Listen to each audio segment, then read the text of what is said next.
Hey there, ready to get intimate? Well, we're not going to go that far, but we will get a little personal today. I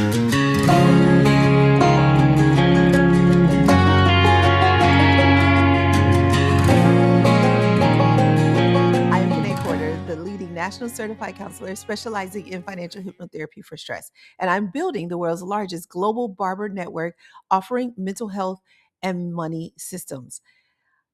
I am in Nice, France, and I'll be here for at least a month. And I'm very excited about that, like delighted, like thrilled.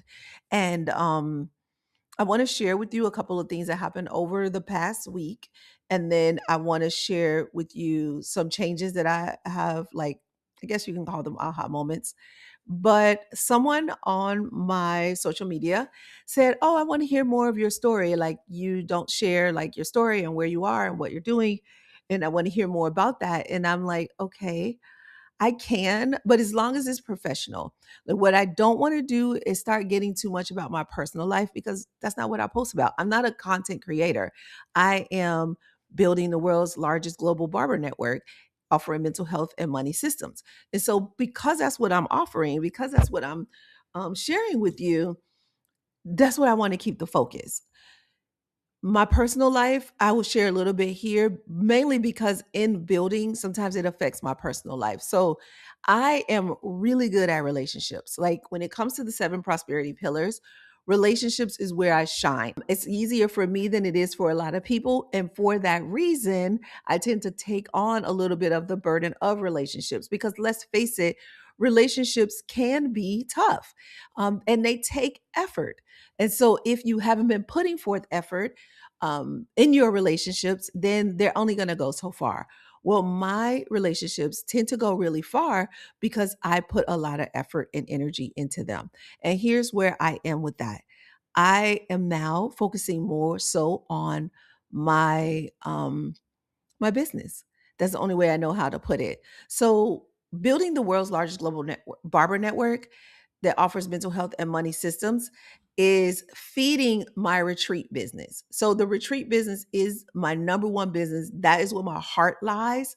But the barber training is it's right next to my heart. I think that's my spirit. My spirit is saying, "Do this," and my heart is here.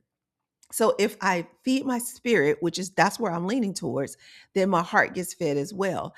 And the other part of my heart are my relationships, but my relationships are intact. Like I have poured into the people. If you can imagine, if you've been my client or you've been on this journey with me and you see how much I pour into you and how much I serve you, you can just imagine how much I serve the people who are actually in my life.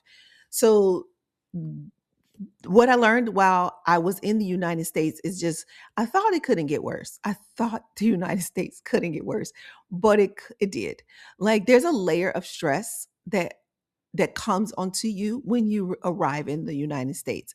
And when I go to other countries, not so much as much so it used to be when I go to other countries, people, oh, the American dream, they want so badly to come to America.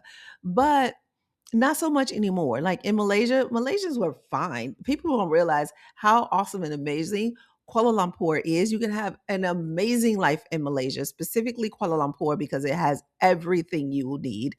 And yeah, and without all the stress. Now, yes, are Malaysians trying hard to better themselves and increase? Yes, but without the greed, and that is the difference. So some of the countries that I've gone to, they don't care about America like that anymore. They're not trying to come to America. They are just using America to build a life for themselves. So a lot of them maybe offer virtual things to Americans so that they can live in their own country because they love their country. They love who they are. Like Albanians, we were in Albania earlier this year. Albanians are so proud. They are so proud to be Albanians, and they're not necessarily trying to move to the U.S. Some, yes, but if they can make a good living for themselves in Albania, they're more happy there. So, being in the U.S., I got a lot of stress, and I had to do a lot to keep the stress level down. And some of that stress was trying to meet and greet all of the people I love. And I didn't get to all the people. I only got to some of the people. And there are some people that I love a lot and that I wish I could have seen, but I had to, pick and choose. And it was a tough choice. We got to see more, we got to do more. We stayed in Virginia, DC area longer. There were a lot more people to see in Chicago area, but we just didn't have enough time, mainly because when we when we're in the US, we work with a company called Landing, and they don't always have places available in Chicago. It's very limited. Obviously, Chicago is highly sought after, so it's hard to get a place in Chicago. So that's where we were in Denver. That's where we were when we were in Las Vegas. That's where we were. Um, Portland's another place that's hard to come by. So we were going to go to Portland, but we weren't able to do it this trip because it wasn't available. Chicago is tough. So we had to stay in different places in Chicago, hotel, families, homes, like that. And that can be a little bit tough. So that's why Chicago was shorter than the Virginia, DC stay. But we needed more time and we just didn't have it. So I feel like I stressed myself out a bit in Chicago trying to see everybody, and I got very little done. There weren't many more subscribers than it was before I got there. In fact, I think we only got one subscriber in the 10 days that I was there. And I didn't do a lot of marketing. You would you would have thought I would have, right? Because that's where I know the most barbers actually know them. But I feel like I have most of their phone numbers still. I can reach out to them. Maybe I didn't get a chance to see them, but it wasn't like they were really checking for me anyway. So they're not missing me. I didn't like disappoint them or anything, but I will connect with them over time. Right now, the global part is very important. And so meeting barbers in the UK, meeting barbers here in France, meeting barbers in UAE,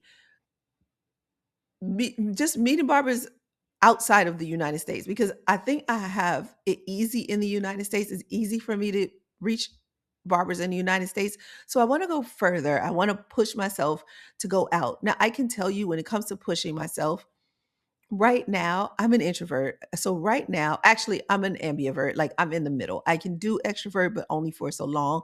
I refuel in my house, pouring into myself. I do not refuel by being around others. I give, give, give, give, give, and I'm spongy. So I pull other people's energy to me, and then I have to go wash it off, basically. But I gotta remember to show you what I have under my jacket. It's a t-shirt. Just spoiler alert. Spoil alert. So it's just wait, I really lost my train of thought, which rarely happens. I'm usually easily wrapped back around, but I really lost my train of thought. And I don't even know why it popped into my head. Anyway, let me just stop, reset, and let you know that I'm moving forward to meet more barbers outside of the US. And this is what I was saying, ambivert. I like meeting new people professionally. Um, I love networking, but it drains me. I also need to have a plan, because when you're an extrovert, you can just go in any room and just start a conversation. But when you are an introvert and even an ambivert, you it takes some thought. I don't know how to do small talk. I have no idea how to do it. And they're like, duh, it's small. It's easy. Yeah, it's small talk, not easy talk, not simple talk. It's just small. I'm big. Everything I do is big. I when I have conversations, they're deep, meaningful. And you can't go into a barbershop having deep, meaningful conversations. These people don't know you. They're like, whoa, lady, what? Calm down, relax. And I'm like, oh, I have something to share with you. It's so deep and profound. And they're like, what's your name? And then, so it's like, and then there's a language barrier. So US is fine. I speak English. Everybody there speaks English, right? France, I barely speak any French. Like un peu français. Uh, so parler un peu français et comprends un peu français. So I barely understand it. I barely speak it. I understand it better than I speak it. So like if someone talks to me, I can hear what they're saying and kind of like pick out words like, okay, I got what you're saying. I hope I got it, but I might miss some things. And so because I don't understand the language and I don't speak the language, it's harder. And then add on the introvert kind of thing. Yeah, that's another layer. Then then there is the what am I going to say? So if you don't even speak the language, small talk is easy in French because because French, when they meet each other, they keep it small. There's like they don't ask you like what do you do. They ask you more like what is your daily activity? What do you do in life? Like what are your leisure time? The whole like recreation part of the prosperity pillars. And so I could study that and get that. But when you walk into a place and you need to leave a call to action or something like that, and you're trying to fast forward through that, it doesn't work really well in the places like France. Now, I hear that there are places like even in Monaco, they speak English and French, but they network very slowly. So I have to get myself to slow down where I just want to immediately go deep, or I just want to immediately connect, or I just want to immediately call to action. Even if the call to action is a free thing, they might not be ready to take a step. I'm learning things like the culture in Turkey is so different. The culture in UAE is so different. However, Dubai does business fast, where I felt like Abu Dhabi did business a lot slower. So I'm learning, I'm learning, I'm learning. I'm learning. I'm learning. And I'm just making a few notes here. I am going to hold on. I need my glasses because I have notes.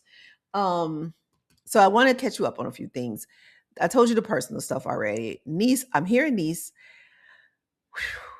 It was a woosah. Even when I just got to Spain, like Spain, the moment I arrived in Spain, even though I was just in the airport, but we had to walk out, onto the tarmac in order to get to the airport, and that I felt that the stress had left. The stress left. I left it in the U.S. Yes. Okay. I don't know what all these rhyming things is about, but yeah, I was so happy I did that. And then I got to Nice, and I felt when I got to Spain, I felt lighter. That's where I changed planes. And then when I got to Nice, I felt lighter and brighter. Yeah. Um, but then yesterday, so I've been here 2 days. Yesterday, I had a bit of a challenge. Yeah. Like my banking app, I use Wise. I actually am going to become an affiliate for Wise because I love Wise. It has served me. I know there are a couple of different money apps out there that allow you to have different currencies, but Wise is my favorite. And if I become an affiliate by the time this video airs, I'll put a link there. If not, I'll put it there soon. But I had a challenge with my Wise because the addresses were conflicting, and I didn't realize it. And you know how these virtual businesses, you have to talk to like sometimes you talk to a bot. It's not even a real person, or an AI, bot, and then they're doing a good job. It's much better, but it's still not great. And then they use AI to do the approval or denial on some things, and it's very cut and dry for AI. So I needed to talk to a person so I could get an understanding of what they needed and I could send them what they need. Because I have a very unconventional life.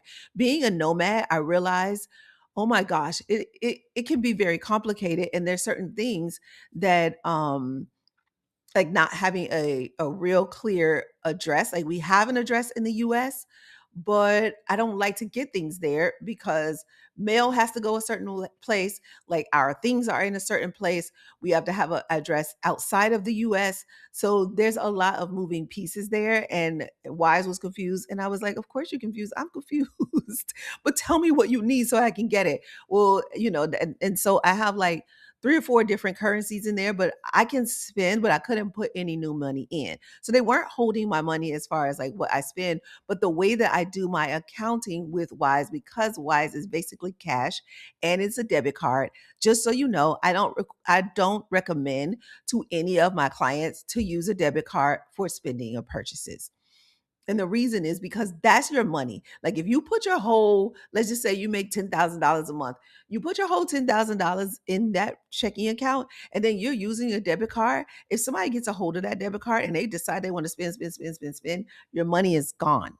But if you use a credit card, then the credit card companies have a different way of handling that. First of all, that's not your money. So you don't have to, that is borrowed money that you're going to pay back. So they want that money just as bad as you do. You see the difference? With the bank, that's your money. So the bank has one process. With the credit card company, that's their money and they want their money back. And so if they find that you were really a victim of fraud, then they're going to work to get you your money back, help you with your money back. And typically use American Express. I also do use Capital One. I'll put links to those as well, just so you have them. But I adore American Express. I love Wise. I appreciate Capital One because Capital One was the reason why I got American Express, because I started my credit with Capital One and then I shifted over to American Express. Now I stayed with American Express longer. I've been there, over 20 years, and I get a lot from that relationship and I use it as much as I possibly can. I use it a lot, but I don't have a lot of access in outside of the US. American Express is a very American company, and a lot of their perks are based on America. So I'm looking to build another relationship. Now, Wise is one of those relationships. They do have access in Wise, so I appreciate that. But I still have my priority pass, which I get from American Express. So that gives me lounge access. So between the two, priority pass and the Wise, I'll have some lounge access, no matter freaking what, because sitting in the airport, especially when you have to be there, like those layovers sometimes can be 10 hours long. And so you need some lounge access. Okay, let me try and wrap this video up quickly. So the challenge with Wise, we figured it out. I am still waiting for them to clear everything, look at all the paperwork and make sure everything is okay.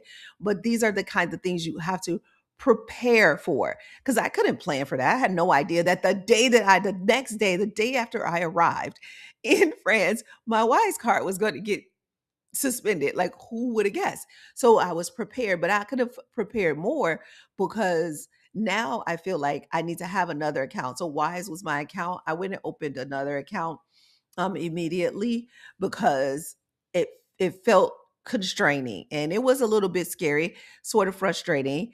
But I kept a level head and I just handled it. It kept me up at night a little bit. I didn't do a video about it, but I will. But it did keep me up at night. And then so I got that challenge taken care of. But the time change kept me up at night a little bit too, because I'm still on US time. I do work still on US time. I start work in Nice about 2 or 3 p.m. And that's so I can overlap with East Coast. And then I keep working until about 8, 9 p.m. so that I can overlap with West Coast. And that also allows me to overlap with some of the other places too, like UAE. I barely overlap with Asia, but I don't have many clients or even prospects in Asia right now. So that's not that important. I don't feel like I'm missing out or losing anything. But I do want to overlap with Asia more. I have a really good friend in Asia, and so overlapping with her is important, but I can do that on the weekends. And then that's the other shift. So my time has shifted. So right now, even though I start work 2 to 9, I probably am going to be working from 10 a.m. to 9 p.m. for at least 2 weeks. Now, you see how I put an end date to that. I am not working 10, 12-hour days for the fun of it. It's kind of like when you make a movie, you're working about 16 weeks and 16-hour days. So you might not even work that 16 weeks, that 4 months. Yeah, about that long. And you might sometimes work those 16-hour days on a movie, but you put in that work because that 4 months of work is going to last a lifetime. Like, you think about movies that came out in 1900, 1901, or whatever, whenever, even before the talkies, even before sound, there was the silent movies, and those still exist. And so, but with just 4 months of work. And so that's what I'm saying. You work hard when you have to. And right now, I have to. I have a lot that I need to get accomplished. There's a lot coming down the pipeline. And I need to get the business so that I only need to work it 1 or 2 hours a day. 1 or 2 hours a day, 4 days a week. That is my goal. Let's go with 2 hours. 2 hours a day, 4 days a week. So that's like an 8-hour work week. I know, what was it, Tim Ferriss, who said the 4-hour work week. I don't even know if that's possible. I don't know. I don't even know if I want it. It doesn't matter to me. 8 hours, I think 8 hours a week is good. So when I get to that, that means one day on the newsletter, one day on the video batching. I do two videos. I need a little help on the Instagram videos and the shorts, the YouTube shorts. I haven't really been doing good at that, so I need to do better at that and up that and get that into my schedule. But each day I have one thing that I need to get done, and it takes me about 2 hours. So as long as I can keep that schedule up, then I can use the rest of the time to have fun and network, and maybe even do this other project that I'm looking at doing that I'm pretty like I'm really thrilled. So, but let's see if it comes through. So I won't talk about it just yet because we don't know. So let's see if it comes through. If it does, then yay. Let's go, baby. I'm ready. And then, oh, so I was going to show you what's under this jacket. So, so the next thing that's coming down the pipeline is merch. So I'm going to have a hat, not like this, not this hat where it's open. Eventually, I will have this hat for my clients, but I'm going to have a hat. I'm gonna have a jacket like this. No, it won't be Lululemon. No, it won't be $10,000. Don't. I keep saying I'm gonna tell you that story. I will, but I have tank tops, t-shirts, and hoodies. So this is the tee. This is the tank, and I guess I should just take the jacket off, right? I know, right? What? You haven't seen my shoulders before. Ah, okay. Do you love it? So I have a couple of these myself. I have three. And then I also have the last thing. So hat is going to be a hat. It's going to be like a mug kind of thing. It's going to be a tank, a tee, a hoodie, a jacket. Hat, cup, tank, tee, hoodie, jacket, one more thing. And then there's this like toiletry bag. And all of them say before there were therapists, there were barbers with the little barber chair. And we have a male version and we have a female version.